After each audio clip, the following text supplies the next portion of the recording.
in Jerusalem. This is how Jesus prayed. This is how the prophets of God and pious men of God have been shown to pray. And I knew that it was not prayer. Prayer is a bad translation. It is worship. It is true worship. This is truly adoring and worshiping the Creator. I said, they are really doing some things that I really like and so forth. So I go to the Imam afterwards, and he started to tell me, Islam is built upon 5 pillars. I said, look, nothing that can come out of your mouth will convince me. It has intrigued me, but it will not convince me, because word of mouth means nothing. I need you to prove to me where you got all this stuff from. Prove to me, do you have something that you can tangibly place in my hands to prove what you said? He said, absolutely. Come with me. He took me to his office and he pulled the book off the shelf and he handed it to me. And it was this book called the Quran. He gave me this book. It was actually the blue translation, the Noble Quran, which is published out of which has commentaries inside it. But he gave me the Quran. He said, this is our proof. I said, what is this? He said, it's the Word of God. I said, I've heard that before. He said, and he tried to start telling me about it. I said, no, you know what? If your book is what it says it is, then it'll prove it for itself. Let me have the book. So I took the book home, and I started reading it. And I opened it, and I realized that when I opened it, I was at the index. And the pages were going backwards. I realized the book was backwards, so I had to kind of take it and flip it over and start from the back. It was very odd to me. I understood Semitic languages, but I did not see an English book written like that. But anyway, I started from the beginning, the Fatiha, the opening, which you've heard recited today. And it reminded me so much of how Jesus taught his disciples to pray. Because the prayer that Jesus taught his disciples to pray is in 2 halves. It is 2 parts. The first part of the Lord's Prayer is praising and extolling God. Our Father which art in heaven, hallowed be thy name, thy kingdom come, thy will be done on earth as it is in heaven. Praising God, and this is the first half of the opening of this book. All praise belongs to God, the Lord of the world, the most gracious, most merciful, master, judgment, the Lord, worship, the Lord, which help. And then the second part of the Lord's Prayer is asking for deliverance and guidance. Lead us not into temptation, but deliver us from evil, for thine is the power, kingdom, glory, forever and amen. So is the second part of the prayer and the first part of this book. Guide us to the straight path, the path of your favor, not those who are under anger, not go astray. So I'm seeing this is very similar. So I turned to the second chapter. And the first verse, I couldn't read it. It said A-L-M. I have no idea what that meant. But the second verse caught my attention. You have to understand how powerful this verse alone is. This book is telling me, this is the book that contains no doubt. This is the book that contains no doubt. And it is a guidance for those who fear God. That is the boldest statement that can be made at the beginning of any religious text that I've ever had the chance to look upon. A bold declaration at the beginning of the book. This is the book that there is no doubt in it. And the Arabic word signifies no doubt, no contradiction, no conundrum, no problem scientifically, logically, rationally. Nothing is in this book except truth. And it is a guidance if you fear God. If you fear God, it will guide you. I was like, oh really? Yeah, oh really? I found doubt in every book. But I bet I'll find it in this book. So I began to search for the doubt. And then the book gets even heavier. In the same chapter, a few verses later, it tells me that if you're in doubt about this book, then why don't you bring something like it? Why don't you make something that's similar to it? And call all of the people you want to help you. And if you can't do it, which you will never be able to do, then you need to fear the fire that I created will fuel you into something. I'm like, my dear God. I mean, this is a fighting word to me, you know what I mean? This is serious. I want to find the doubt now. And then later on, the same book tells me, if this book has been from other than God, you will find in it contradictions. I mean, the challenge is just getting more and more defined. So I'm looking for the doubt now desperately. And when I get to the 3rd chapter, the 4th chapter, the 5th chapter, I see names that I've known all my life. I see the name Adam. I see the name Noah. I see the name Abraham. I see the name Lot. I see the name Solomon, David, Jesus, Moses. I see all of them, peace be upon all of them, in these few chapters. But there was a difference about these people in this book. In this book, they are prophets and messengers upon the same guidance which they are commanding people to be upon. They are not only talking the talk, they are walking the walk. They are the living embodiment of the very perfect message from God they are asking other people to adopt.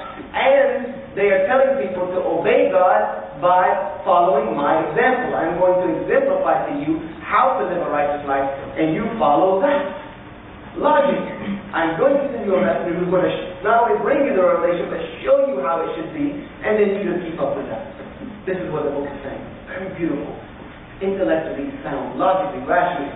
So I begin to go through the book, and the more I read the book, the more of the whole that I found in religious texts began to be filled, plugged, one by one, plug, fulfill, conundrum answered, contradiction verified, put together. Everything just starting to fall into place. Almost like you have a jigsaw puzzle that makes no sense. And you're missing that one piece to put it together and you realize, okay, this is the one now. Everything is starting to come into image. Kind of like this. And I'm realizing now that what Benjamin told me to read to the end of the story was not finished with the Bible. That's why they were still whole. It was not finished. But when I picked up this book, I realized this was the final connection that made everything else make sense. This was the end. This was the completion. This was the all wrapping it up together. And God is saying that this is His final revelation to humanity. So when I put down the book, chapter 114, I finished. 3 days. I was done Sunday night. I was addicted to the book. I couldn't stop. I was totally engulfed by this book. When I finished the book, the only thing I said to myself, I looked at this book and I was astonished, first and foremost, that Muslims could have something like this. And secondly, I said to myself, this is the book that has no doubt in it. And it surely will guide someone who fears God, for sure, without a doubt. No contradictions, no conundrums, no missing points, no missing criteria, nothing. It is all here. So I said to myself, you know what? Even though I don't really know if I want to say that Muslims are not crazy from some of the things that I've seen from them, but this book is the truth. So I went back to the Imam the next day and I knocked on his door at his house. He opened the door and I said, where did you get this book? Interrogated him. Where did you get this book? He said, it's from God. I said, I didn't think that. Well, where did you get it from? He said, oh, wait. He said, slow down, I'm coming right there. I said, no, I want to be a Muslim. He's like, why? I said, because I'm done with the book. And it is what you said it is. He said, you're done? I said, yes, I'm finished. He said, so you believe there's only one God worthy of worship? I said, I've always believed that. This message is always emanated from God. He said, but that's only half of entering into Islam. To enter into Islam fully, you have to also believe in the Prophet Muhammad, peace be upon him.